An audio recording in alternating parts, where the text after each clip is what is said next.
By election ಎರಡು ಕ್ಷೇತ್ರದಲ್ಲಿ ಕಾಂಗ್ರೆಸ್ ಪರವಾಗಿ ಅಲೆ ಇದೆ ಹೆಂಗೆ?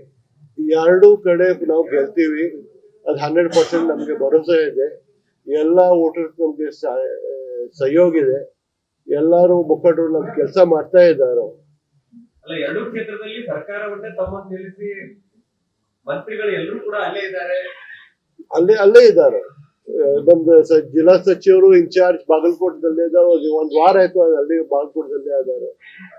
ಮತ್ತೆ ದಾವಣಗೆರೆದಲ್ಲೇ ಎಲ್ಲಾ ಸಚಿವರು ಅಲ್ಲೇ ಇದ್ದಾರೆ. ಅವ್ರು ಹುಚ್ಚದಾರೆ.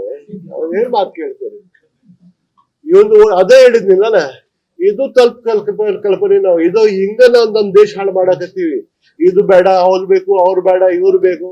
ಅವ್ರು ಹೇಳಿ ಒಂದ್ಸರ್ತೆ ಎಲ್ಲ ಒಕ್ಕಟ್ಟಾಗಿ ಕೊಡೋನು ಹೇಳೋದಂದ್ರೆ ದೊಡ್ಡ ಲೀಡರ್ ಆಗ್ತಾರ ಅವರು. ಎಷ್ಟು ಒಳ್ಳೆ ಮಾತಾಡ್ತಾರ ಅವರು. ಇಷ್ಟು ಒಳ್ಳೆ ಬುದ್ಧಿ ಇದೆ. ನಾನು ನೋಡ್ತಾ ಇದ್ದೀನಿ ಅಸೆಂಬ್ಲಿದಲ್ಲೇ ಅವ್ರಿಗೆ ಮೆಮೊರಿ ಇಷ್ಟು ಶಾರ್ಪ್ ಇದೆ. ಒಳ್ಳೆ ಮಾತಾಡಿದಂದ್ರೆ ದೇಶದ ಒಂದು ಒಳ್ಳೆ ಲೀಡರ್ ಆಗ್ತಾರ ಅವರು. ಹಂಗ ಹೇಳ್ಬಾರ್ದು.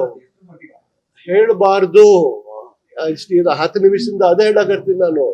ಇದು ಬರೇ ಅವ್ರಿಗೆ ನುಕ್ಸಾನ ಇಲ್ಲ, ಇದು ನಮ್ ರಾಜ್ಯಕ್ಕೆ ನಮ್ ದೇಶಕ್ಕೆ ನುಕ್ಸಾನ ಇದೆ. ಹಿಂಗ್ ಮಾತಾಡಿದೆ ಅಂದ್ರೆ ಎಲ್ಲರಿಗೆ ಧನ್ಯವಾದ.